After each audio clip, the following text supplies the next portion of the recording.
زن بودن واقعا سخته. واقعا؟ آره. تو خانوادت برات مهمن؟ خب آره. چجوری ثابت میکنی که برات مهمن؟ خب دوستشون دارم. همین؟ مگه طور دیگه هم میشه دوست داشت؟ آره، من خانواده برام مهمن. مجبورم تا بوق سگ کار کنم تا خانوادم به رفاه برسن. مرد بودن واقعا سخته. خود تو با یه مردی که با حقوق 5 میلیون تومن تو رستوران کار میکنه ازدواج میکنی؟ نه.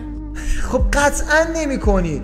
ولی یه مرد با زنی که اصلا حقوقم نداره ازدواج میکنه، برای خوشبختیش هم کلی تلاش میکنه. خب وظیفه مردا همینه.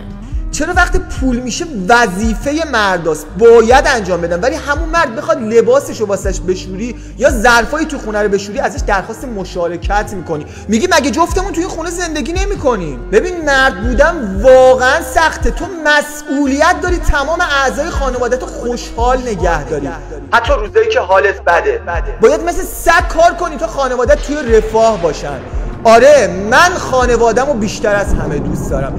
اصلا بذار یه واقعیت رو بهت بگم، من اصلا خودم رو دوست ندارم. تو بگو بهش کدومه دوست داشتن این شکلیه. اصلا تو این زمین بهشت کجا